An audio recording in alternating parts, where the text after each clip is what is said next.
depends on it. This would be the time, because you really need to bring China into the creation of a new world order, financial world order. They are kind of reluctant members of the IMF. They play along, but they don't make much of a contribution because it's not their institution. Their share is not commensurate. Their voting rights are not commensurate to their weight. So I think you need a new world order, that China has to be part of the process of creating it, and they have to buy in. They have to own it the same way as, let's say, the United States owns the Washington Consensus, the current order. China will emerge as the motor replacing the US consumer. And of course it's a smaller motor because the Chinese economy is much smaller. So the world economy will have less of a motor. So it will move forward slower than it has in the last 25 years.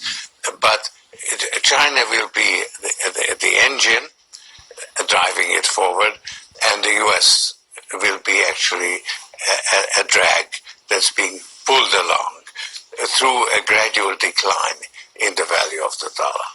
And what about the American concern that aiding and abetting this move away from the dollar as the world's reserve currency ultimately means a weakening of the U.S. economy? It is not necessarily in our interest to have the dollar as the sole world currency, because as the world economy grows, it needs additional currency. And we have the chief of staff for President Obama is an old friend of mine and my husband's, and was in the White House when Bill was there, and he said, never waste a good crisis. And when it comes to the economic crisis, don't waste it when it can have a very positive impact on climate change and energy.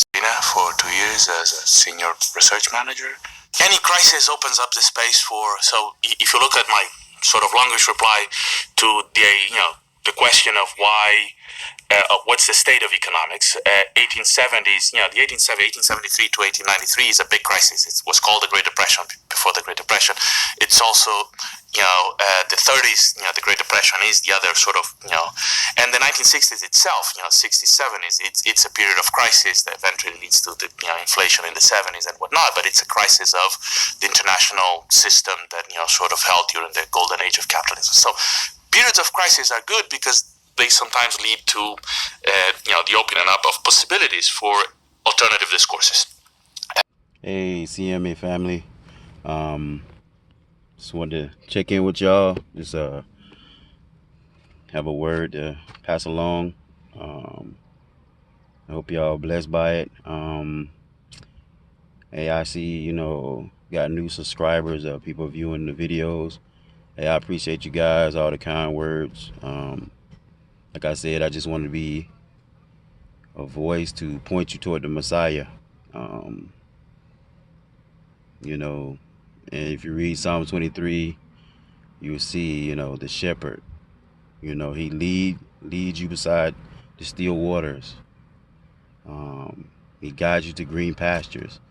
The Most High is the ultimate shepherd, but when it comes to his ministers, we're just shepherds to lead you to the living waters. He's the living waters, and we're just here to lead you to the green pastures, or the bread of life. You know who that is too. That's Yesiah. So that's all our job is, to lead you to him. So I just want to talk a little bit today in light of what's going on in the world and what we're coming into. We're wrapping things up. We're in the end times. We've known that for a while, but we seeing the events going on in the world today, we know that it's really, really ramping up. And, you know, when the Most High called me, he, you know, this is what he called me to. And he hid me for a while. He hid me. And that's some of you, we were born for this time. We're here for a reason. You know, we're here for a reason. We're here born during this time for a reason. There was a reason we were born during this time. It's it's a quote by, I think it's a European dude. He's like, it was the best of times, it was the worst of times. So that's where we at. We're in the best of times, we're in the worst of times. The best of times because, well, I say the worst of times because the enemy has come down in great wrath. He's going to be kicked out of heaven, and he's going to come down in great wrath. He's already been persecuting us anyway. Oftentimes we talk about going in the wilderness where we'll be protected, which is, you know, it's awesome. I'm happy about that. But also there's a lot of our people who will not go into the wilderness. They'll be out here, and the scriptures tell us that he will go after the remnant of his seed. When he can't get to the woman that was hidden in the wilderness, he will go after the remnant that didn't go into the wilderness. And he would definitely go after our people. So, and anybody who dare to stand with us, it's going to be amazing what we're about to see. And then, you know, it's the best of times because we're going to see our Yah, our Elohim, our Elimo. Let me get that right, our Elimo. Like we've never seen him before, which is awesome. We're going to see the angels, the Malaki. They coming down, you know, to help us. And so it's going to be exciting times, you know, all the praying and fasting and seeking the Most High. You know, it's going to pay off. You know, this is the time of reaping and accelerated progress in the world and in our spiritual lives. So make sure we pushing ourselves in fasting and prayer. Make sure, first and foremost, we repenting and just live a repentant life. You know, read that Psalms 51 every day, you know, prayerfully. Don't just read it. Read it as if you were talking to the Most High. That's my favorite scripture. It helps me reflect on myself and keep me in a place of, you know, humbling myself on a daily basis. Let me point some out to you that, you know, I have to humble myself on a daily basis. You have to humble yourself before Yah, because we're all men, and you know, pride just try to, you know, slip in. So, you know, I was talking a little bit back and forth with brother Jonathan earlier, and I was just letting him know, hey, I learned humility by the things I suffered. You know, I learned by going through, by the things that Yah will bring to keep me humble. You know, learning that, you know, so I was a football player trying to get in the NFL. I was pretty good too. And even my teammates would tell me, you know, playing the same position, they'd be like, I played running back. He was like, hey man, we all good running backs, but he was like, there's something special about you. But even with that, just the smallest little thing, I kept injuring my hamstrings, which, you know, is a big muscle back there, but that's a small thing. All the might, speed, agility, and vision and elusiveness I had playing the position, just one little nick or strain of the hamstring can shut all that down. And it just shows you how fragile you are, you know. And then you know, when it comes to the spiritual side, you know, and even when I was playing football, you know, I would always, you know, connect that to the spiritual, because it just showed me how fragile, you know, that we are. And And you know, if I went into some life experiences, I tell people sometimes, you know, some people wouldn't even listen to me because they wouldn't understand. You know, when the Most High is um, molding and making His servants, He put them through things and embarrassments and all these things that you wouldn't understand. It would be it's nonsense sometimes what you go through. It don't make sense. But if you know, you just laid out to people, hey, this scenario you went through or these things you went through multiple times, they be looking at, okay, bro, you must got an issue. Yeah, we all got issues, but a lot of things I went through was supernatural. It was the Most High trying to teach me something. He was trying to show me how He feels, how He feels, how we treat Him, how His people treat Him, and He was letting me feel His heart. When I asked the Most High to show me His heart and show me what's on His mind, I didn't know, you know, that He was gonna be taking me through those things.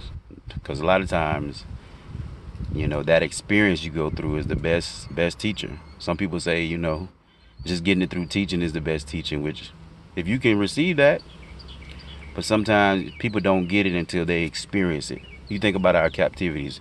People look at when we keep talking about, you know, slavery. You know, at one point I was like, okay, man, let's let that go. Let's forgive the people. Let's forgive them. But they ain't ask for our forgiveness, and they really don't understand it because they didn't suffer it. So they can't understand the mindset of the Bantu people, the Hebrews. They don't understand us because they haven't suffered it. So the Most High put His servants through a suffering where they can understand Him. Remember the Isaiah, he's a man of suffering, and he's acquainted with griefs and sorrows. So sometimes when we ask the Most High to mold us and make us, He's gonna put us through suffering. You know. So anyway, I'm gonna get to the lesson. I hope you got something out of that. I hope somebody grabbed something that'll help them understand, you know, why they've suffered so much in life. That a lot of that stuff is He was molding and making you. You know, some stuff that don't make sense. Some of the stuff we brought up on ourselves. So we ain't gonna make no excuses with that. But a lot of this stuff He's molding and making us. You know, and anybody out there that's, you know, prophetic or walks in the office of the prophetic, they know it's like a suffering on another level. It don't make sense. It don't make sense. But like the scripture says, you know, Yesiah, he learned obedience through the things he suffered. So that's the way we had to go through the same suffering. So anyway, we're gonna get into this lesson real quick. Try not to be too long. You see in the videos that I played, you see the phoenix. They talk about, you know, the phoenix is, you know, born out of, you know, the ashes, the chaos.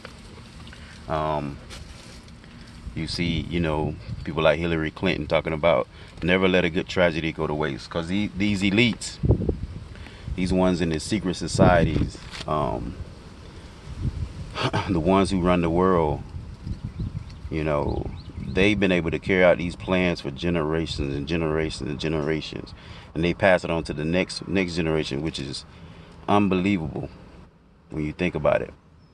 I mean, we as a people, a lot of times we just think about ourselves and, you know, our children today. We don't think about it sometimes. Sometimes we don't even think about our children's future. We don't think about their children's future. But these people have been planning for generations and generations and generations and generations. They passed this thing down. But anyway, they have plans to bring order, or a new world order, out of chaos. And America is a part of their plans. But, you know, it's like, so when it comes to man, they make plans and they carry them out, but things don't always go in the timing that they want, because the Most High is there too. He allows certain things, but he don't allow things to be carried out until it's time for it to be carried out, because it's gonna turn around. He gonna get the glory out of it. So he was, in times past, people thought, they were living in the end times and this and that. But if you read the scriptures, there was no way, because that the technology wasn't in place that is needed to, shut every man, woman, and child out of the economy. When we talk about the mark of the beast, look at they could do that now, like that. And um, so yeah, we're in that time. They got unbelievable technology, and when I say, that this is the greatest country that ever existed, I'm not talking like they righteous and um, I'm talking about outside of us, the Bantu, the Hebrews, of what Yah has for us and what's coming. That's gonna be the greatest ever. But I'm talking about as far as weaponry, as far as world domination. Nobody has ever done it like this. You know, um, think about it, man. This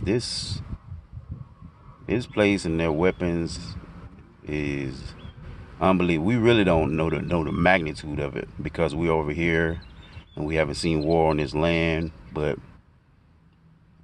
they'll tell you over there in the Middle East, they'll tell you, Russia and Syria, all these people, they made allegations toward the UN, saying that America's using super soldiers. So what does that mean? They talking about stuff, something like Captain America over there or something that they're seeing that's not normal. But over here, and they probably got that from studying our DNA, injecting them with things like you see in these Marvel movies or whatever. They are injecting them with, drugs and this and that, making these guys stronger, faster, can last longer in war. And they got weapons that you wouldn't believe, like, you see this Iron Man suit. Just go look online. They probably using that all throughout the Middle East and wherever else they war in Africa, you know. So yeah, I mean, that's what I mean by they're the greatest nation ever. That's what they say anyway. That's what they proclaim, and that's what everybody boasts. But I say, let them boast. Let everybody, exalt them to the stars, to the heavens. So the greater and mightier they are, the more glory the Most High gonna get from that. When He bring them down, everybody gonna know His might and His power. He said, just this once, I'm gonna show my might and my power, and I'm gonna be vindicated. My holiness will be vindicated before the nations. Before the nations, His holiness will be vindicated when He brings them down with His awesome power. Hallelujah. So anyway, we're gonna get to the lesson. We're gonna start at Revelations chapter 17.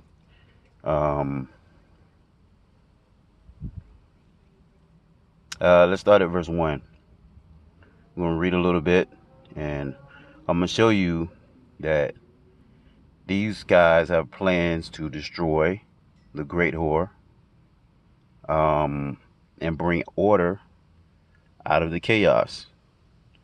But it says, and the great whore is Mystery Babylon. We know Mystery Babylon's reach extends upon the whole earth. But there's one nation who has been the hammer, the daughter of Babylon, Mystery Babylon, who's been the hammer of the whole earth, been going about the earth, conquering and the conquered, busting up everybody. And we live right here, the belly of the beast. But what they plan to do is to take the whore, destroy her, and shift that power to, and we know the fake, them people wear them hats. I don't know if I should say it in my videos. It'd be them banned videos, because I want to get the teaching for it. You know, I don't care about offending them at all. Um, those that say they're Yahudin and they're not. We know they get involved in the midst of all of it. You know, they control the banking system. They control the monetary funds. You know, um, over the whole earth. And we know that they say that their Messiah is here. They said he's here. One of the rabbis said he talked to him, and um, I don't know. They said something. They mentioned something about the month of May. You know, maybe him coming forward. So maybe that's why we talked about Pope giving up his title. We know he'll be a European man, I believe. You know, I see Obama still playing a role in all that, but I believe he's a European man, and he might be one of the fake Yahudim, you know, but we know they just Europeans anyway. So I don't know. I don't know where Obama's role is in it. You know, he's half European, so hey, I don't know. But he's gonna be a very skilled speaker, a man who can basically he can unify the people. Don't get me wrong, he's gonna be warring. He's gonna war because it's gonna be people. Some people gonna be resisting what he's trying to do. But he's gonna war. If you read in Daniel, you see the king of the north. There's several king of the north, king of the south when you read the book of Daniel. But the king that does as he will. He'll be I don't know, man. It's so many candidates, but we know that it's 10 kings that surrender their power to the beast. So we're gonna get to that. So anyway, let me get there before I get too much into talking. Let me go ahead and start off. Revelation chapter 17, verse 1. And there came one of the 7 angels, which had the 7 vials, and talked with me, saying unto me, Come hither, I will show unto you the judgment of the great whore, who sits upon many waters, with whom the kings of the earth have committed fornication. And the inhabitants of the earth have been made drunk with the wine of her fornication. So he carried me away in the spirit into the wilderness, and I saw a woman sitting upon a scarlet-colored beast, full of names of blasphemy, and having 7 heads and 10 horns. That's the beast. It has the 7 heads and 10 horns. And the woman was arrayed in purple and scarlet color, and decked with gold and precious stones and pearls, having a gold cup in her hand, full of abominations, full of the fullness of her fornication. And upon her forehead was a name written, Mystery Babylon the Great, mother of harlots and the mother of harlots and the abomination of the earth. And it says, And I saw the woman drunken with the blood of the saints, and with the blood of the martyrs of Yahusha, or Yesiah. And when I saw her, I wondered and with great admiration. So we'll start there for a second. So you see, you know, this woman, this great horse, she's sitting on the back of the beast. She's not the beast. She's on the back of it. The beast that the dragon gives his power, his seat, and his great authority to, that we discussed in the lesson before. Those European nations. We know that China's going to play a role in that. I think in this video I might put a clip where you see this fake out Yahudi man with great power, great authority in the earth called Soros. And he talks about that. China being a part of this. So we know China is going to play a huge role in giving, you know, a part of this beast. So anyway, and we see now with, you know, this virus, you know, we see them how they're acting toward our people, and toward not just our people, but even just toward the seed of Ham as well. They've pretty much lumped us all into one because of our color. And don't forget, the Most High did say part of the seed of Ham will become his children. and we've been intermixing with them anyway. So I don't look down on the seed of Ham. I don't look down um, on them. You know, you look at our DNA, you know, African American DNA, or what you call African American DNA. I mean, like mine is mostly, I'm a Congo. I'm proud of that. I'm Congo. Proud of that. Mabantu. Most of mine is that. But you see mixtures of other, you know, I got a little Benin, Togo, and you see some other, you know, probably, you know, I know our people in that area too. Um, but probably some children of Ham. So I mean, you look at um, Musa. He was or Moses. He was, you know, look at his wife, Ethiopian, or that's what they call her. I don't know. She was her daddy was a um, Midianite. But you know, they mix with Canaanites and Egyptians, so we know they were always intermixing with Hamitic tribes. So anyway, um, so they kind of, you know, suffering along with us. Um, so that's why I see brother Jonathan did a video. He's talking about, you know, us being, you know, can we come together as one? Or he was talking about Africa, the Pan Africanism. And he talks about, you know, some of those things in there. Um, but um, so anyway, she's sitting upon the scarlet beast. She's not a part of the beast, but she's on top of it, almost like she's riding, like she's the one in control. So, and you see, she has in verse 6, she's drunken with the blood of the saints and with the blood of the martyrs of Yahushua Mashiach, or Yesiah. So if you think about, you know, the slavery that we went through here, you know, we're the saints. It's not those people who the Catholic Church declares a saint. We're the set apart people. We're his people. And has not our blood been spilled all over this country repeatedly? You know, she's drunk with our blood. Our blood is all over this land. You've seen the images, you know, even after the war, civil war that, you know, freed the slaves, quotes. You see they still had slavery with the 13th Amendment.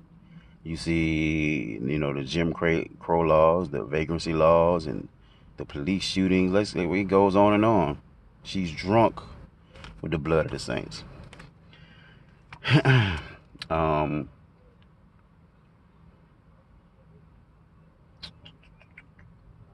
let's go down to verse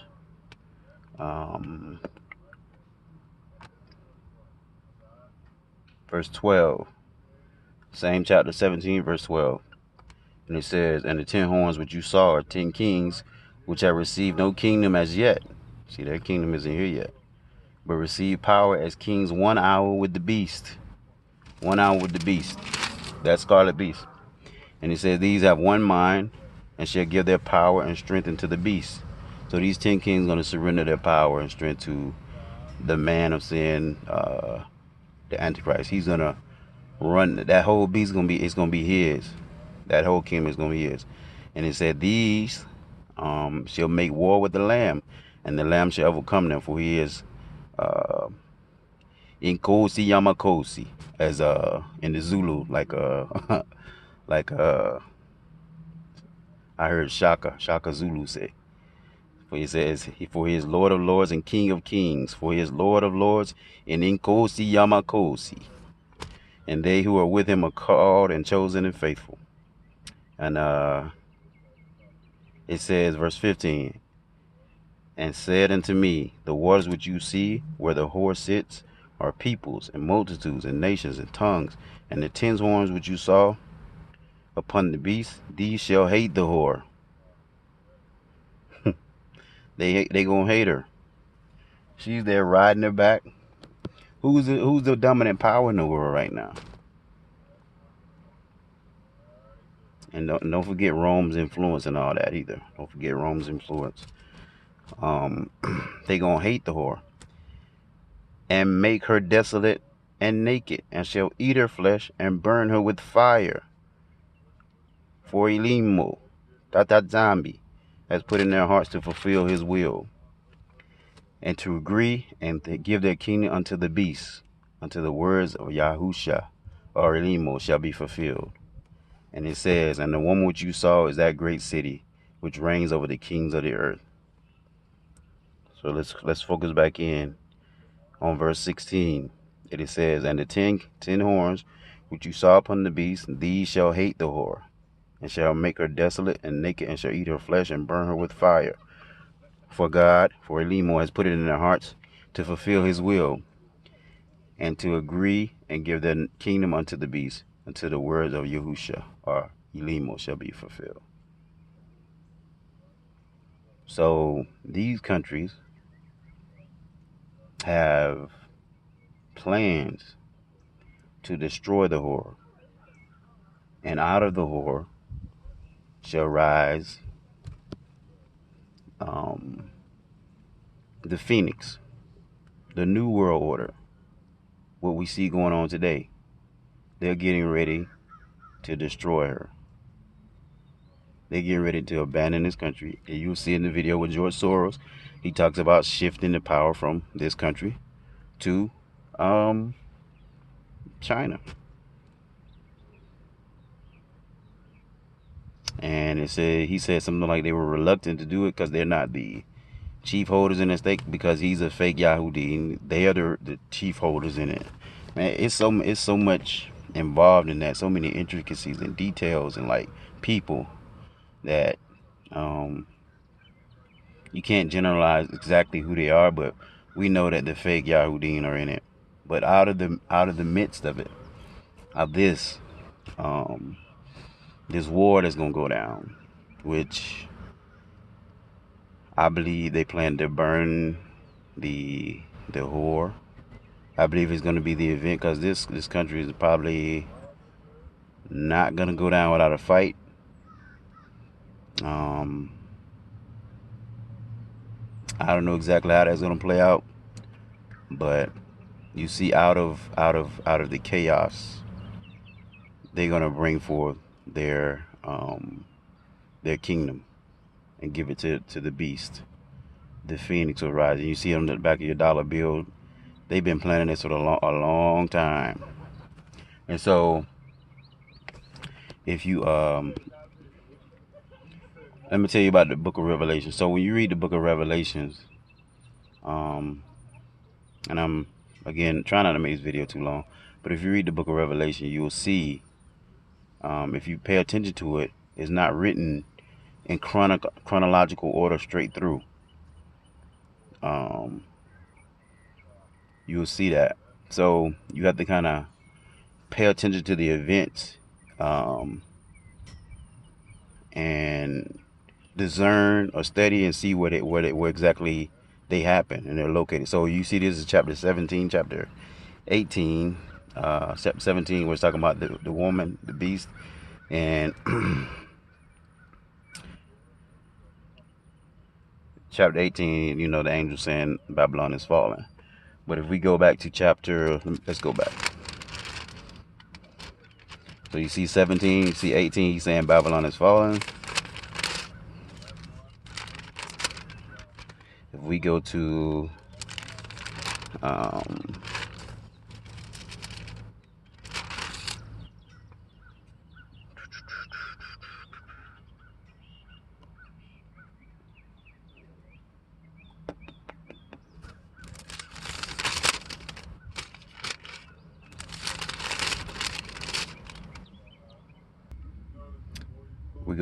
Revelations chapter 14 and verse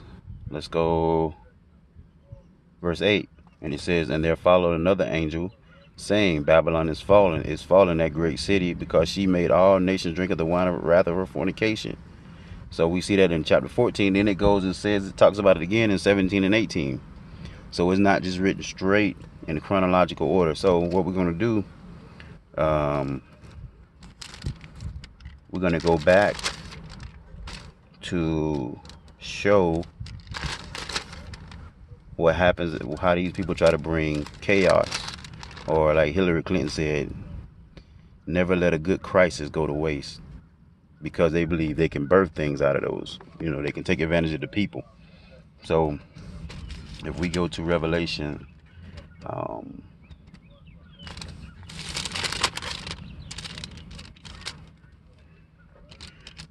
so remember what I was saying now, it's not written in chronological order. One day, maybe one lesson, because I'm going to stay in Revelation for a little bit, to try to decode some of the things. I'm going to tell you something.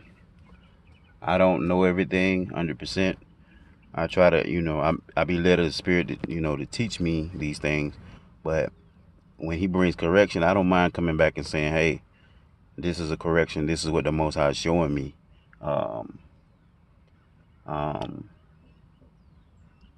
So if I have to do that, I will. I humble myself and come back and say, hey, I got better understanding. This is the correction on this. Because let me tell you something I learned.